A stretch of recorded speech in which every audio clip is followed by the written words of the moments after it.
So we're at the Piasa Rock and Caverns. We just came out of the cave system. It goes for about a quarter mile. We couldn't even find the end of it because it goes so deep and so extensive with branches both ways. It's about 5 stories tall in the middle. Incredible cave system. And it's no coincidence that we're standing right at the base of a very famous Thunderbird motif of the Mississippian culture people. There was a big painting of the Piasa Bird, which is said to be a thunderbird, a large enough bird, maybe a dinosaur such as a plesiosaur, that was large enough to take a human in its talons. It was a man-eating bird.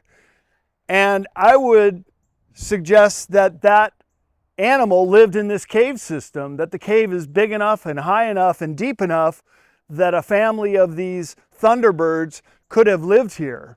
And this mural painted by the Native Americans was put here perhaps as a warning to keep other humans away or far enough out in the Mississippi River so they weren't confronted or picked off by this giant Piasa bird. And this is very significant because in 1673, when Marquette and Joliet were mapping the Illinois River and claiming this whole area for New France, this was very significant because they saw this mural and put it in their journal. And I've known about this place since I was writing my book, Sacred Places North America, and actually there is a graphic of this Thunderbird in my book. And so I was so glad to hear at our conference that the crypto hunter told us it was right here in Alton, Illinois. And so when the French were going to map out this area, they left from the area of Montreal and Quebec, Canada, which was considered New France. And they were tasked at finding the river route to get into the Mississippi River system. So Louis Joliet was a very famous trapper. He was assigned to go with Pierre Marquette.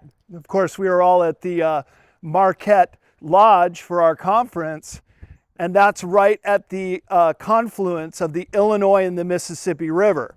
Now, this is very significant because when they traveled through the Great Lakes with the help of Native Americans, they actually found the river route from the south branch of the Chicago River in what is today Lyons, Illinois. It's a southern suburb of Chicago, and this is close to where I grew up. And they were able to portage their boat over through Mud Lake to get to the Des Plaines River, which is about 5 miles from where I grew up further north. I was on an episode of America Unearthed with Scott Walter, and we filmed at this location of Mud Lake because it was very significant for the travel of goods coming down from the Great Lakes, such as the copper mines up in Lake Superior.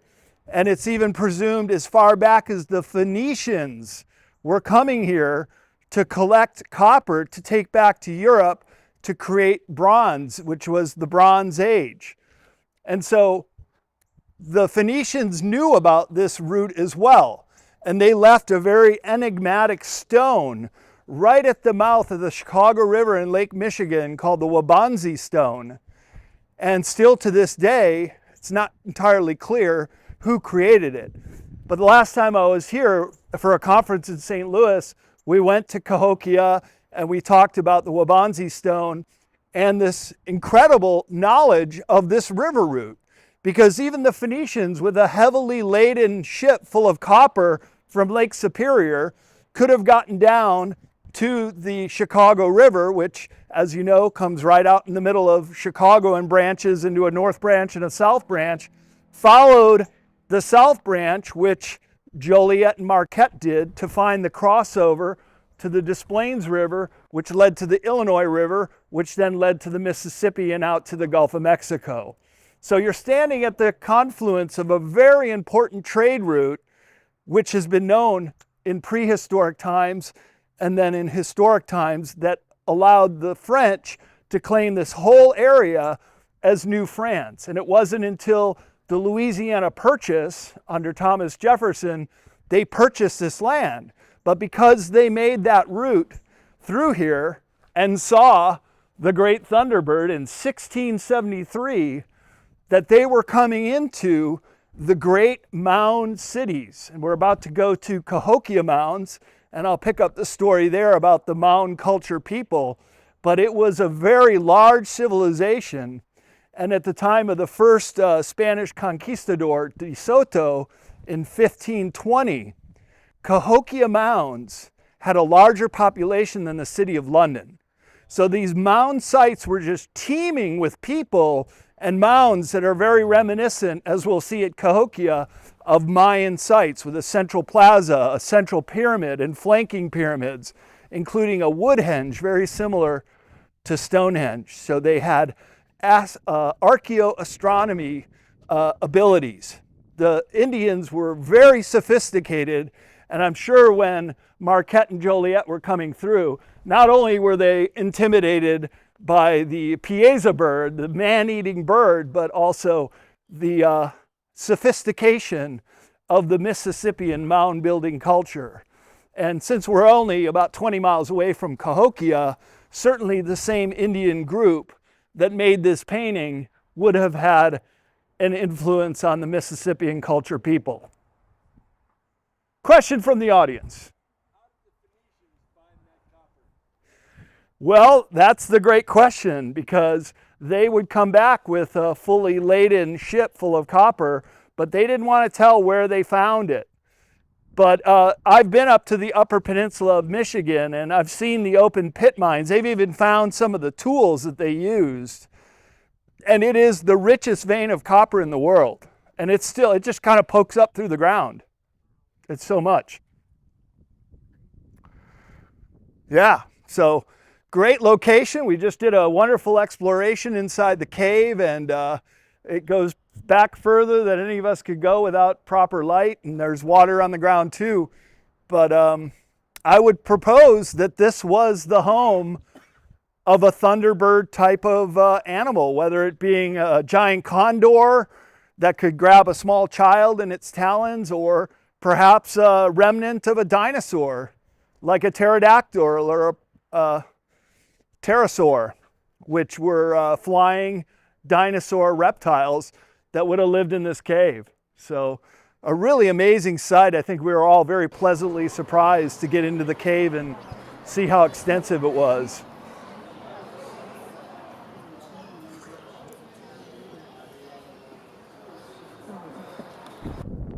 Here we are on the top of Monk's Mound at Cahokia Mounds State Park, which is in the process of becoming a national park. So they have the visitor center closed right now, and that's where the famous Birdman motif was found on one of the terrace levels here on Monk's Mound. It got the name Monk's Mound named after the Trappist monks that lived here and had grown crops and were using this surrounding area as farmland. But when it was built, this is the largest earth mound in all of the Americas. We're on the top of Monk's Mound, and the base of this earthen mound is actually larger than the Great Pyramid of Egypt. And this mound was built carrying bucket loads of dirt from the lower levels and packed it up here. So you can imagine how many loads it would have taken. Right in the distance here, we can see Horseshoe Lake, and this is a branch of the Mississippi River.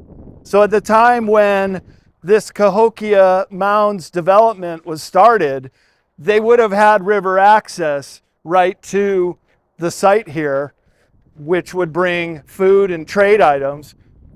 Of course, off in the distance, you can see St. Louis and the famous arch. That's right on the Mississippi River. When the first settlers came out here, there were so many mounds around here that they called St. Louis Mound City. That was the nickname for it, because we're here at the confluence of the Missouri, the Illinois, and the Mississippi River. So this is a very strategic point.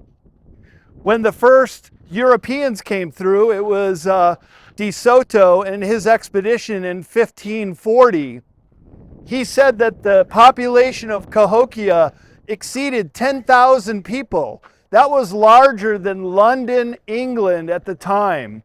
So you can get an idea of how populated this whole area was. Not just Cahokia, but the surrounding area had many, many mound sites. It's estimated that 90% of all the mound sites are just gone. They just got plowed over, and there was very little regard. Many of them got broken open for treasure seekers because many times they had funerary items and sometimes even giants, including right here at Cahokia. There were reported 2 giants with double rows of teeth and 6 fingers and 6 toes.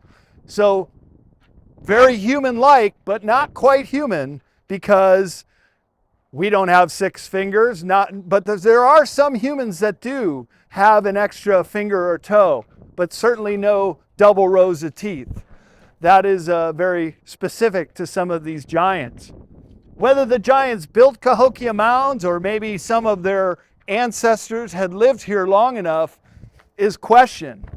Because when they were drilling down, they were doing some excavations here some years ago, and they hit a rock bottom. Of course, all of this is mound site, and when they hit the rock bottom, that was very peculiar. Could it be a sarcophagus or perhaps a temple within the pyramid?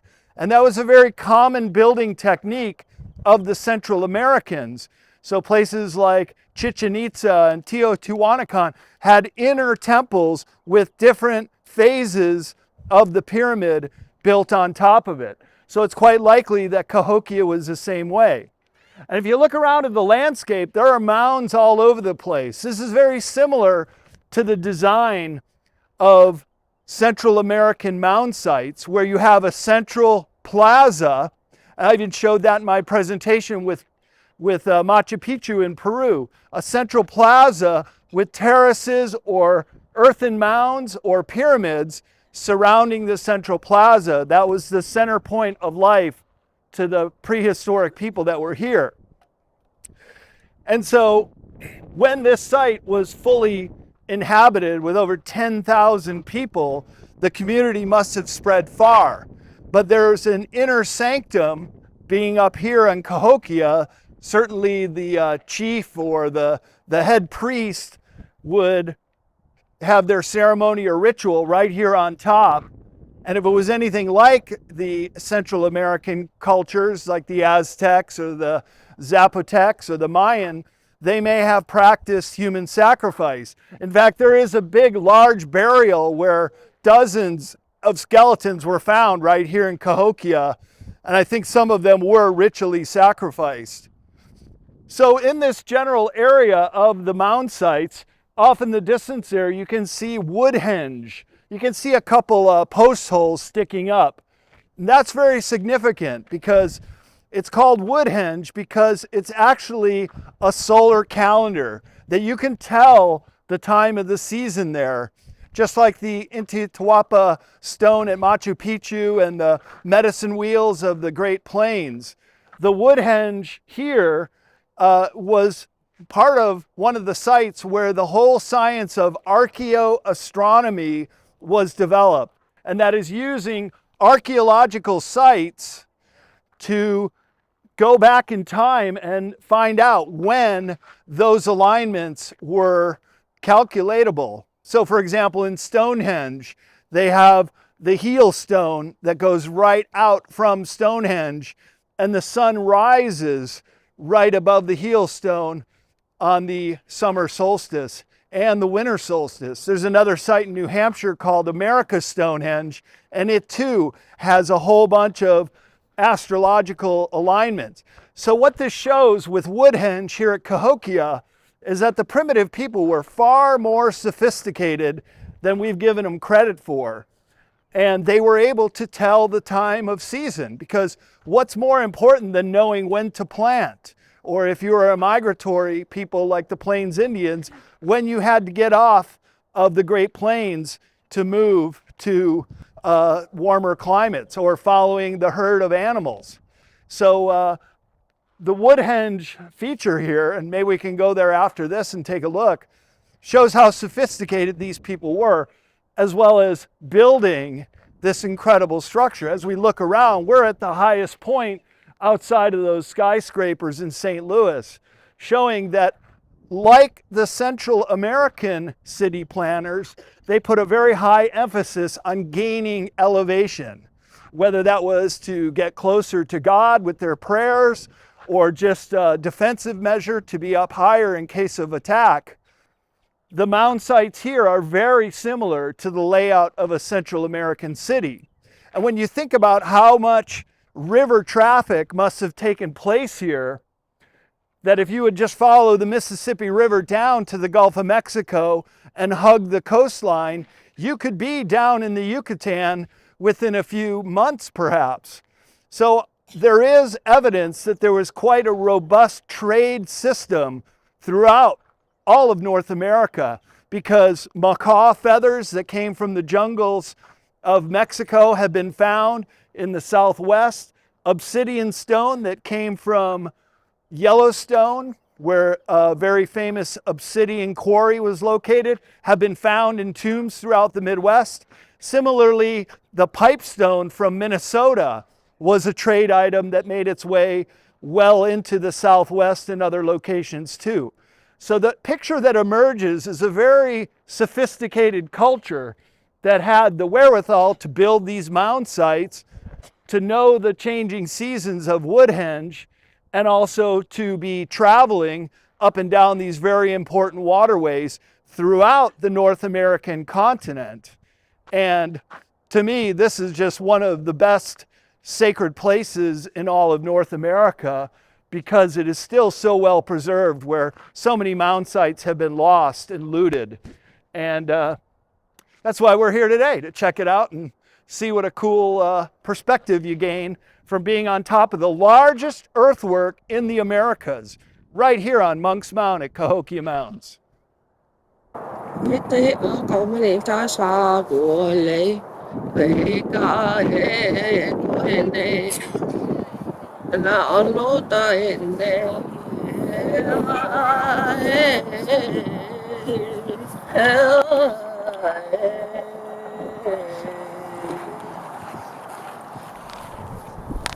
One of 7.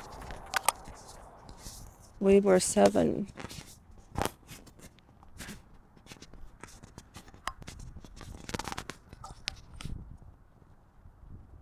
Each civilization had one of us.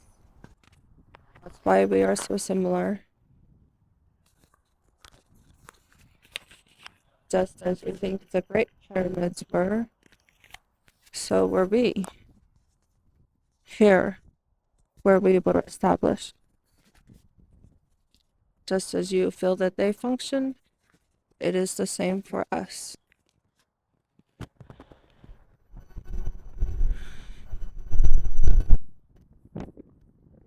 That is why we have been hidden until now.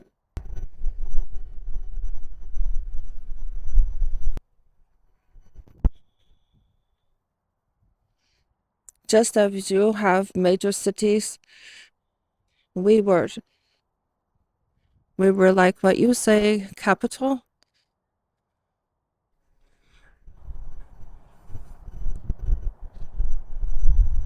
We brought the establishment of the governments, that is what you call, we call kingdoms.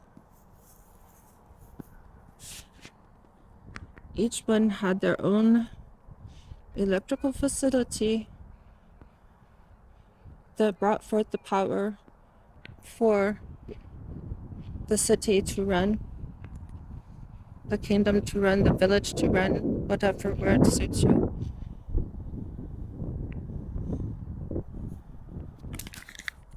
There were many trade routes, and on these trade routes were many people, comings and goings, just as you have, we had.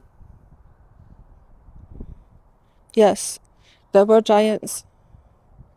There was all range of people, all the way down from teeny tiny to big and tall. Just depended on where they came from. Some were allowed here and some were not.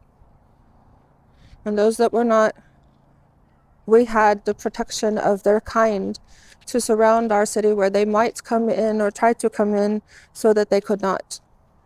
Because not everybody followed the laws. But we were all one. We were like a as above so below.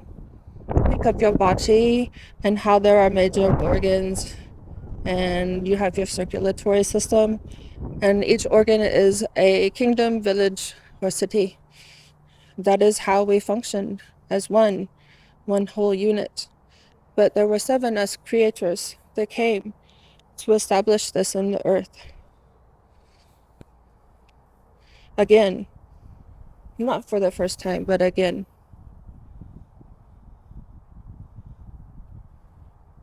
Some of us were saved through many disasters, and our language progressed as we met other beings in order to incorporate and still become one functioning body. It was peaceful until it wasn't.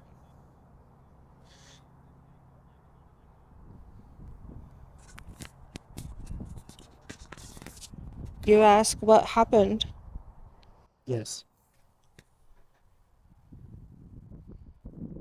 People came from other places where other creators had been teaching and thought that they were powerful because of what they had learned. And they came to conquer because they wanted to be strong and powerful and show their might with what they had learned. It had been perverted by their heart. They wanted more. They weren't satisfied.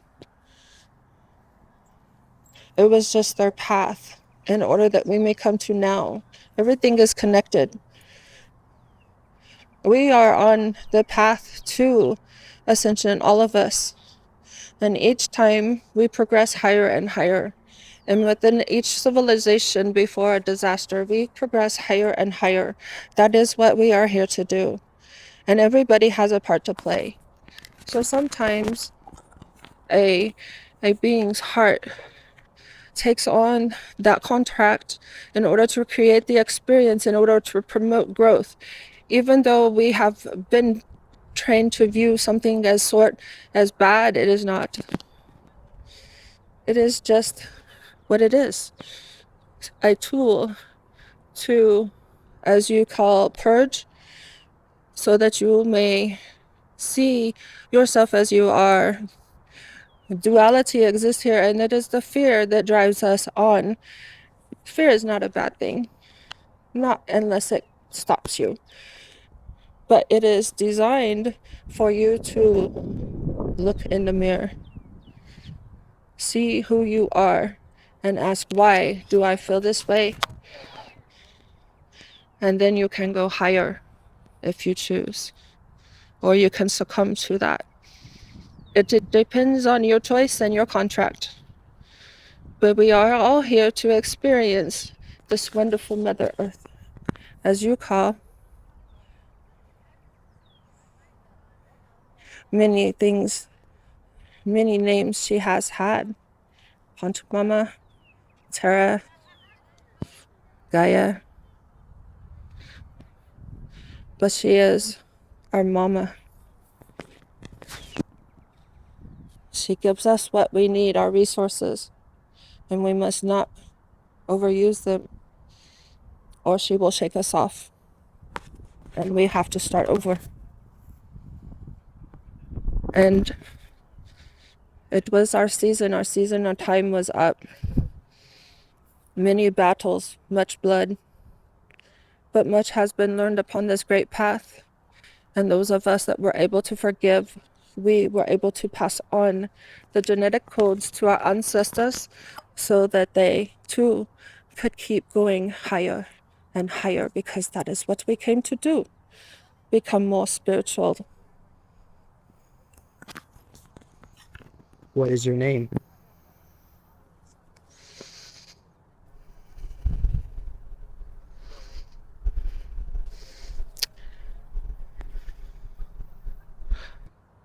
Kayode. My name is Kayode. I am representative for many that are here with you, enjoying your presence and your your questions, because we know it'll take you higher and higher. We are happy to answer you. Did you get along with the giants? Some of them. Not all of them. Were they cannibals? Some of them. Some of them chose to have the vines, the fruit of the vines, and they had conflict within themselves, within their groups, because of this. Just as every person, every being, every race that is here, we all have divisions. It is in order to cause us to question ourselves and either go forward or stay where we are. What was the purpose of this mound, this Cahokia Mound that we're on?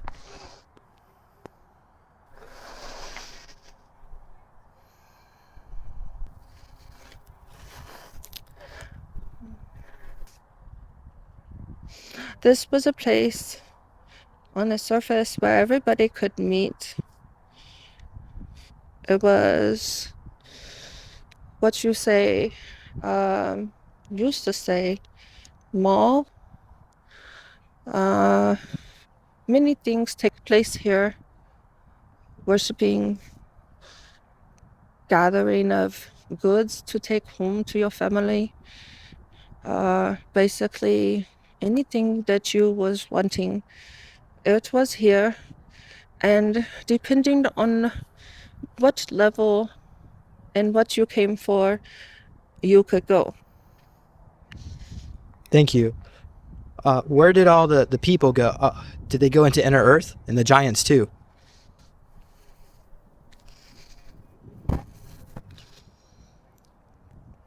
There were others that rose up against the giants. They came from far. And they rose up against the giants that were coming against us because they wanted to take over this place. They wanted it for their own because they wanted to be powerful.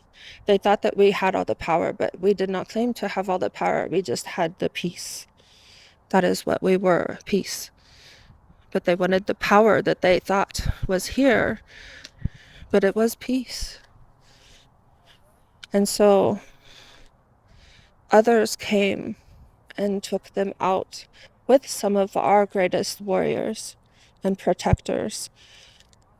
The ones that did not eat as you say, cannibals, they had the fruit of the vine as their source. They were okay and they stayed, but they were still confused with some of the warriors and killed.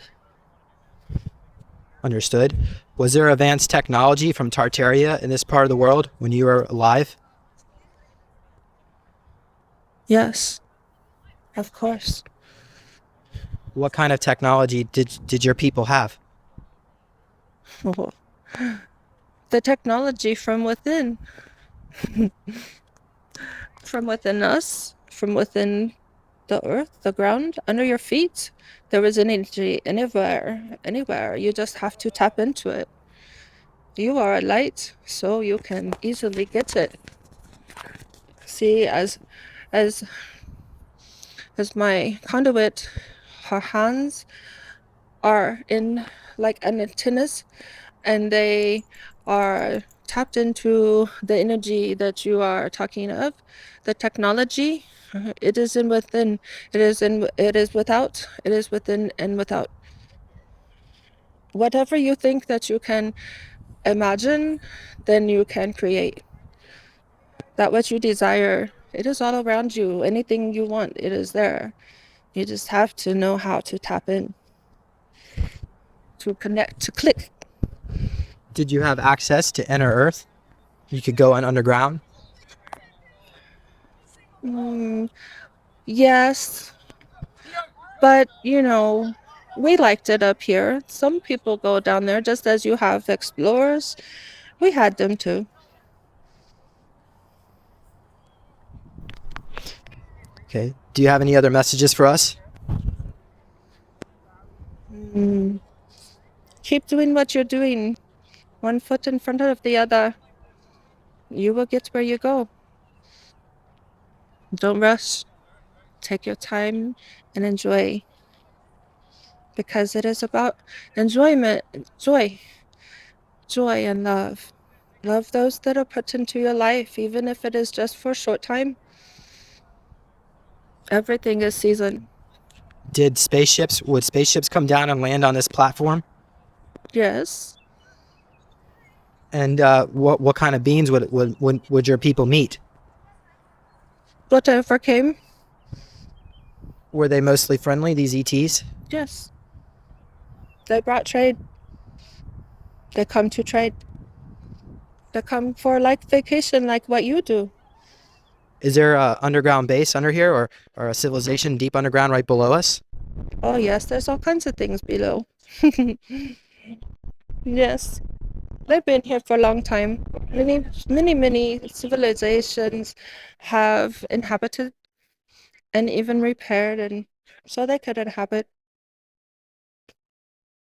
So what's below? Is it your race is down below, or giants, or both, or something else?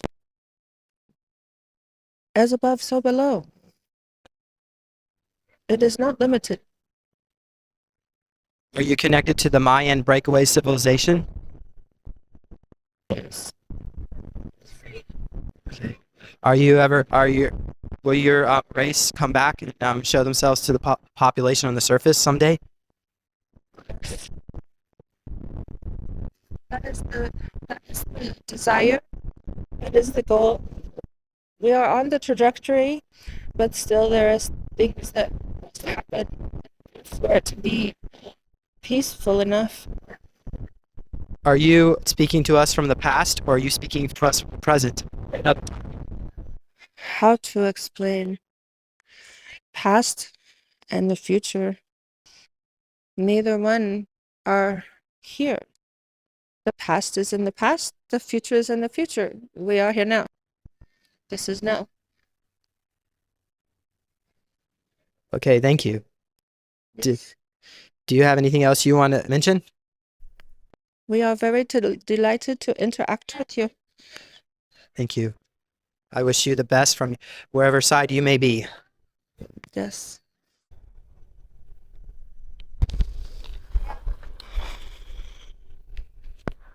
Hello. Did you black out? Do you remember where you were? I was here. Do you remember anything else? I really remember looking out, and there was people everywhere. Just families everywhere, just lots of them, interacting, happy, joyful. The energy was very peaceful, full of love, and just lots of interaction. And it was in all directions. There was behind me was more like the place where people would come, like the entrance to we the castles. They had the gates that you had to go through. This place had gates? Yeah. Were they? Was it made out of wood or stone or something else? It depended on which race they were going to have, because they had certain ones had to go through certain places to come in. Oh, so this area is kind of segregated, not segregated, but kind of different quarters of species? It was depending upon their arrival.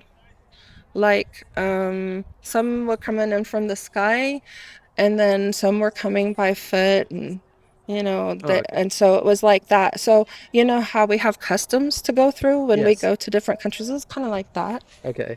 And so was there advanced technology here, or was it kind of huts, wooden huts, or is it a little bit of both? It was both.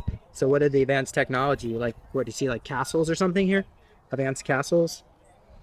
Um, well, as far as the technology, I saw, um, like over here, there was, I don't really know what it was.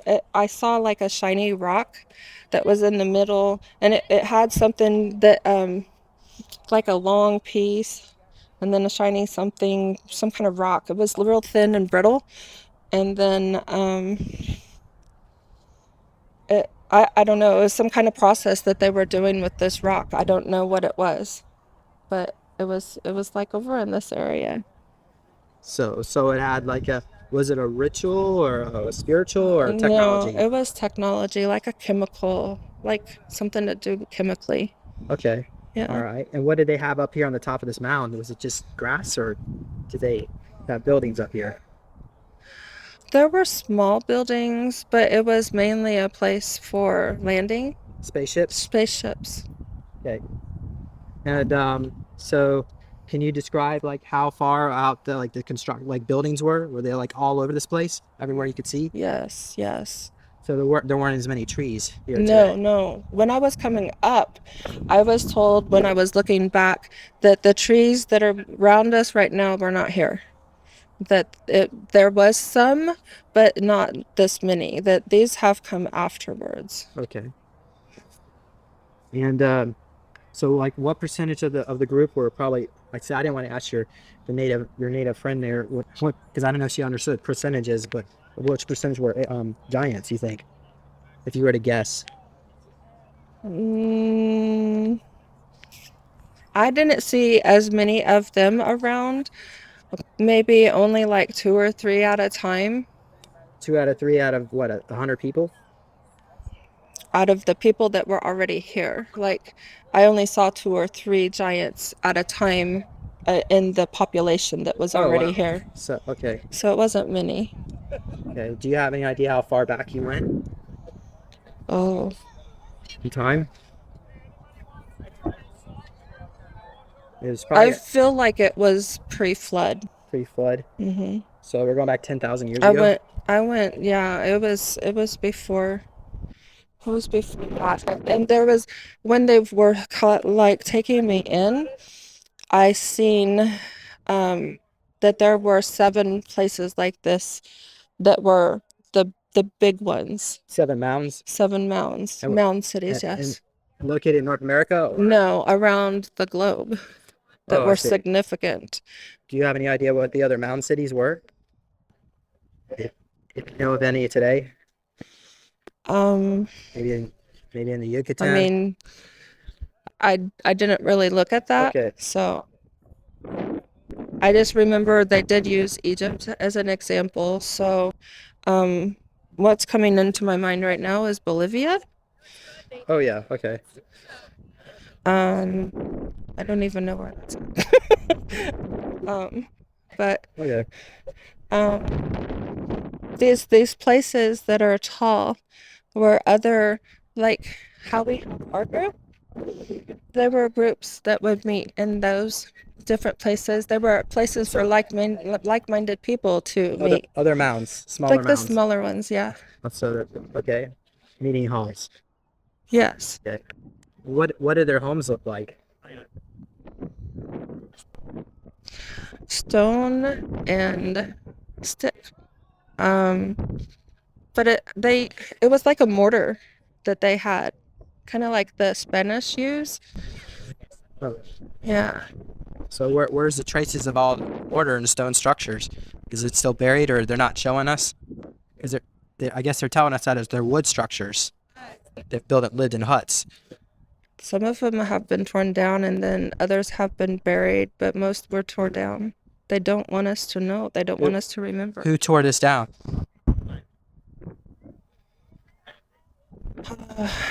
Those that wanted the power for themselves. So are we talking about like, okay, is it would be like the church groups or the cavalry, U.S. cavalry? Yes. Yes. Okay.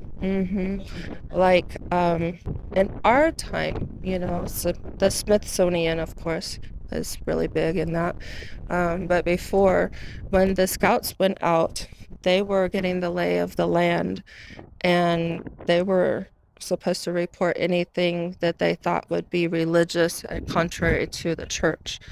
And so whenever they would come across things like this, they were to report back, and then they would send another group out to destroy it. So so what year do you estimate they were probably destroying these stone structures? What century? Are we talking like even like 16th century they were starting to destroy it, or are we like 18th century, 1800s? Earlier. Before even like colonists and settlers got here, they were already actively. They didn't want anybody, the colonists, to see that there was something else other than the church. Right. Yeah. So what about this Pierre Marquette guy? Do you think he was a good guy or a bad guy? I don't even know who he is. I didn't know he was a person. That's what the hotel is named after. Yes, I knew, but Okay. I didn't know the history. Okay. He's Jesuit. The Jesuit. It was part of all that. What else? What else is there? Should we mention? Anything else? Well, I do know that when my husband did the genealogy, that we had learned that there was a group that was following Moses, and that they had come across a land bridge to North America. So they were fleeing something to come over here, and I know they joined with those that were already established here, which would have been these people. Oh wow. But it took them a little bit of time to find them, and so along the way they had built and created their own portals, or like that. Is it I don't remember exactly, but it's supposed to be like a mini Stonehenge of North America. That's an example of that. They went different places that they felt there was energy, swirling energy, and they opened those portals in their search for the others that were like them. And they didn't have to go very far, because like this branched out, but they had to follow the trade route to get here, just like over in Egypt and Africa. So do you think these settlers, that as the church was coming in, I mean, I guess they knew things were changing. Did they just open up portals and go to other dimensions? Some of them did, yes. Okay. And they did that in order to protect themselves. And then they would appear to those that were awake and had the ability to hear them and see them and communicate to them what they needed to carry forth the awakening, the ascension, and energy. Chakale to no wala no wala lai a ko na de na bai a ke da so da ne ana da ke da kata yo to e haya cha ya la ma hai. So I was focused on going up the mounds, and I didn't even look over here, and I'm coming down, and as I'm walking, I'm seeing this gate behind me, and I saw this when I was in my tune-up, and I was shocked, because I was like, whoa, that's exactly what I saw. And I was like asking the lady, do you see that over there? Because I thought maybe I was just having residual. And she said, no, I see it. And so, yeah, that's what I saw. And those were like checkpoints. And there was more than just this row. There was more that actually surrounded. So there was space in between them. And these aren't the only ones that people or beings could go through. There was more around the back part. So there's double layers of walls. Mm-hmm. Okay. And what about the materials of the walls? The park is showing us these looks like these wooden planks. So what do you think about that? Is that accurate? Yeah. There were wooden planks. Mm-hmm. Okay. Not stone. No, not everything was stone. Okay. Just the walls that needed to be stone were stone. Maybe point over this area over here is where the giants were, right? Yes. Yes. Do you think there's if they were to excavate in this area over here, would they find artifacts still from the giants? Maybe a few, yes. Yeah. I think that there was even a Stargate that was in those trees. What do you mean what do you mean by Like- Stargate? Like an interdimensional portal that beings could just walk through. Oh wow. Then what did the Stargate look like?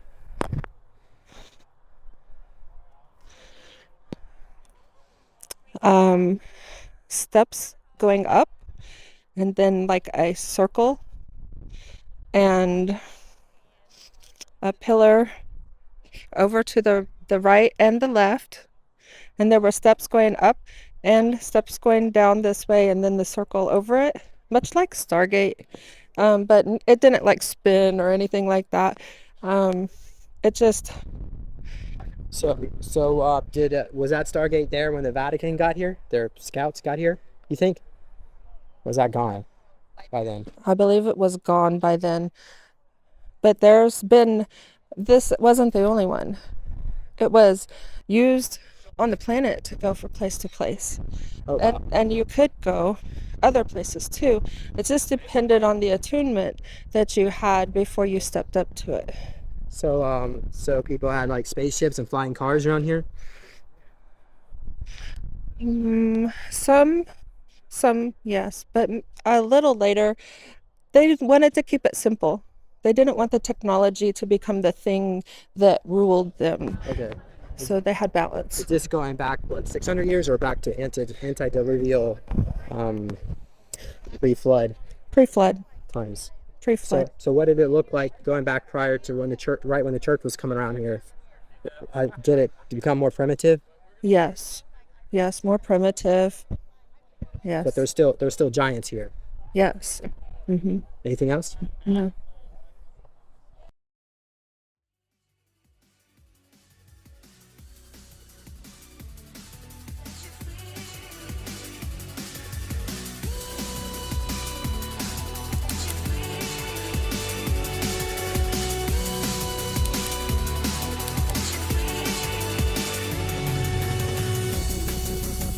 Please consider supporting Super Soldier Talk by purchasing your own Neo Meditation device.